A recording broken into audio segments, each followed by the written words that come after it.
Nope.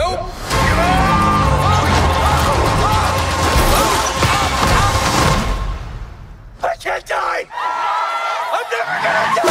Bonjour à tous, c'est Simon et je suis avec vous pour vous parler de Free Guy, un nouveau film sorti sur les écrans le 11 août avec, entre autres, Ryan Reynolds. Et quel bel accent. De quoi est-ce que ça cause Free Guy? C'est l'histoire tout simplement d'un type qui a une vie assez banale, assez bateau, mais qui est très heureux de son existence et qui un matin va découvrir qu'en fait il est un PNJ dans un vaste jeu en monde ouvert. Un PNJ, pour ceux qui ne seraient pas familiers de tout ce jargon vidéoludique, c'est un personnage dans un jeu vidéo, mais pas un personnage que vous incarnez, un personnage qui fait partie du jeu, qui est donc une intelligence artificielle. Et bien donc cette intelligence artificielle un jour devient conscience et comprend donc qu'il est dans un jeu dans lequel viennent jouer des humains pour se massacrer.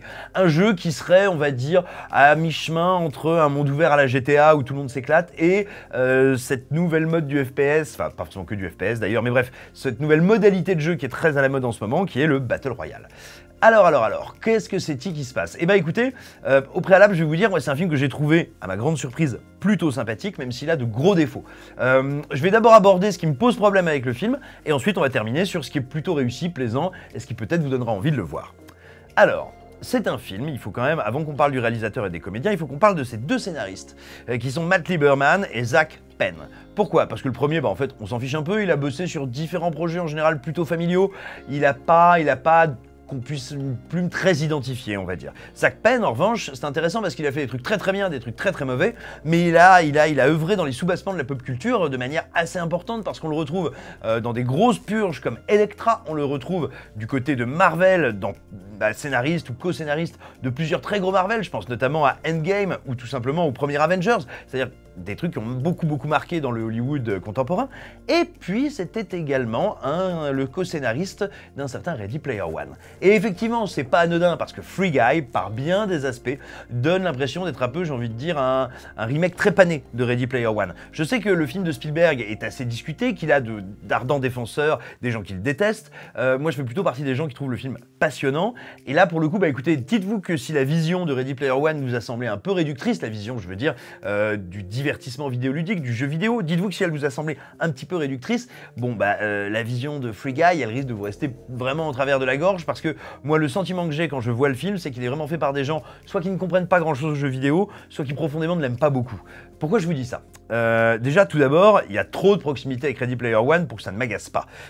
Évidemment, on sait, les vrais savent, que le film de Spielberg a eu énormément d'influence, que pour beaucoup d'acteurs de l'industrie, il a marqué un véritable tournant, et dans la représentation du jeu vidéo, et dans l'intrication entre réel, virtuel, et surtout dans une réflexion sur la pop culture qui n'arrête pas de migrer depuis dans énormément de films, des films qui en général ne savent pas comment l'utiliser. On l'a vu il y a quelques semaines, Space Jam 2, Space Jam Nouvelle Ère, qui est, on va dire, une espèce de version cynique et abominable techniquement de Ready Player One. Et bien là, on n'est pas au même stade, mais quand même. Vous allez retrouver ce personnage de Candide qui tombe amoureux d'une super joueuse, vous allez retrouver la ville de Free City qui fait quand même très souvent penser à certains décors de Ready Player One, vous allez retrouver une quantité de références à la pop culture importantes, pas autant que dans le film de Spielberg, mais il y en a beaucoup, elles sont utilisées, me semble-t-il, avec moins de pertinence et de finesse. Vous allez surtout retrouver des scènes d'action entre ces espèces de fusillades échevelées avec 3000 personnes ou une espèce de course-poursuite à plein de niveaux, très cartoonesque. Voilà, vous allez comme ça régulièrement vous dire genre « Ouh, je vois d'où ça vient ». Et quand on sait que ça vient d'un des co-scénaristes de Ready Player One, c'est encore moins étonnant. Et puis moi, il y a un truc qui m'embête par rapport à la vision du jeu vidéo, c'est que le fait de dire « Bah tiens, un PNJ, une intelligence artificielle va être mon héros et puis va tout d'un coup commencer à communiquer, à contaminer, entre guillemets, on le voit dans la bande-annonce, les autres PNJ. Le souci que ça me pose, c'est que parler du jeu vidéo pour finalement mettre les joueurs presque à l'extérieur, parce que les joueurs c'est une forme d'altérité, d'antagonisme, et c'est un peu nous dire que finalement les méchants, les bourrins, ceux qui sont cyniques et qui ne vivent pas pleinement, ce sont un peu les joueurs. Et ça m'attriste un peu. Ça m'attriste un peu parce que je trouve que c'est trop simpliste, que déjà c'est pas vrai, et que donc en fait quand on choisit de parler du jeu vidéo comme ça, on n'en dit pas grand chose. En gros, c'est un petit peu comme, comment dire, c'est un petit peu comme si vous regardiez l'introduction de la grande aventure Lego et qu'on en reste à l'introduction. Mais je vais pas m'arrêter là parce que Free Guy, je vous l'ai dit, à ma grande surprise, c'est plutôt un film qui m'a séduit. Oui, je viens de vous dire qu'il y avait plein de problèmes, plein de défauts, plein de questions de conception qui m'agaçaient un petit peu. Néanmoins, eh ben écoutez, si jamais vous aimez bien Ryan Reynolds, vous allez passer un j'arrête avec cet accent. Vous allez passer un très bon moment parce que, alors certes, il fait du pur Ryan Reynolds, non, j'aime bien. Il fait du pur Ryan Reynolds, mais il le fait très bien, comme d'habitude, dans ce truc de d'ahuri, doudingue, totalement méta, pas tant Deadpoolien que vraiment un peu teubé méta, mais il le fait à la perfection, il n'y a rien à dire, son tempo comique est impeccable, il tient son personnage de bout en bout, il a quand même, bon, il faut le reconnaître, hein, qu'on l'apprécie ou pas, mais un art de la mimique, un tempo dans tout ce qu'il fait avec son visage, que je trouve assez remarquable, et puis voilà, il a une espèce en permanence de tête de grand niais candide qui est plutôt intéressante, qu'il utilise de manière, je trouve, un peu plus fine et drôle qu'à l'accoutumée. Il faut également parler des autres comédiens, parce qu'il y a Taika Waititi en concepteur de jeux vidéo. Alors pareil, là aussi c'est un cliché, hein, c'est le vilain concepteur de jeux vidéo, cynique, méchant, opportuniste, gna gna gna.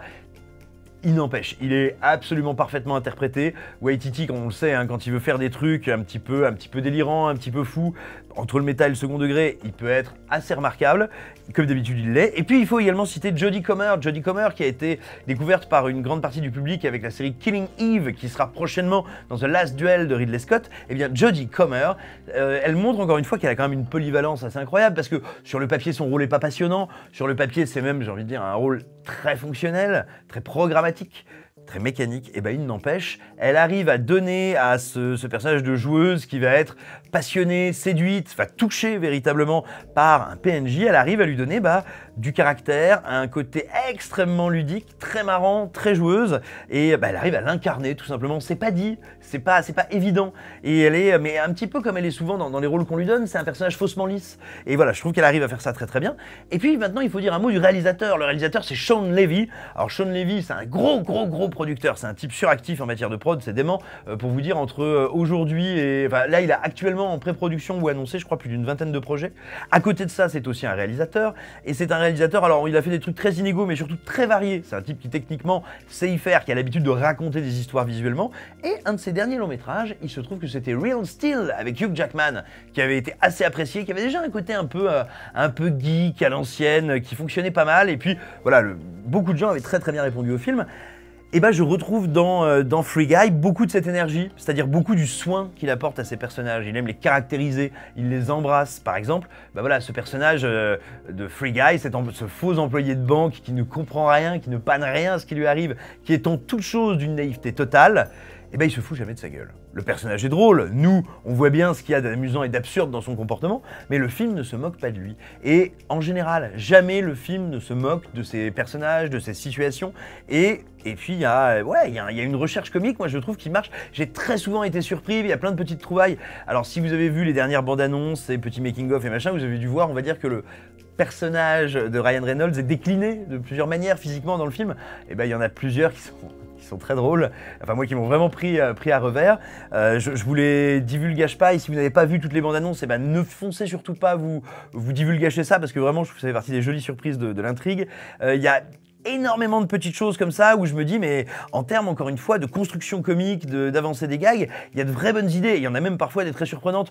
Je pense à un moment où un personnage va se faire, ça arrive plusieurs fois dans le film, hein, donc je vous gâche pas un truc, il y a plusieurs fois un ou des personnages qui vont se prendre des bagnoles ou des trains dans la figure.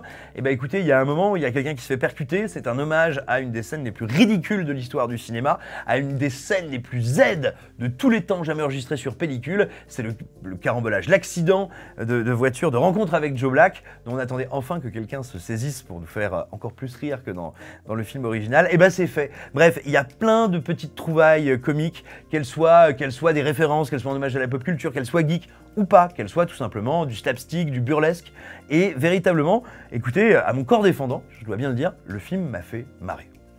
Donc voilà, je vous le recommande, mais je vous recommande aussi d'aller lire ma merveilleuse critique qui est en description de cette vidéo. Je vous recommande aussi d'aller voir comment soutenir Écran Large, comment nous aider, comment rentrer dans la communauté premium de les meilleurs de les lecteurs et de les spectateurs. Je vous recommande également de partager cette vidéo, de la liker, de la commenter, de mettre un pouce bleu, de mettre un pouce rouge, de faire ce que vous voulez. En tout cas, si ça vous a déplu, surtout, n'hésitez pas à insulter ma mère, parce que moi, pendant ce temps, je m'occupe de la vôtre. Gros bisous, bel été.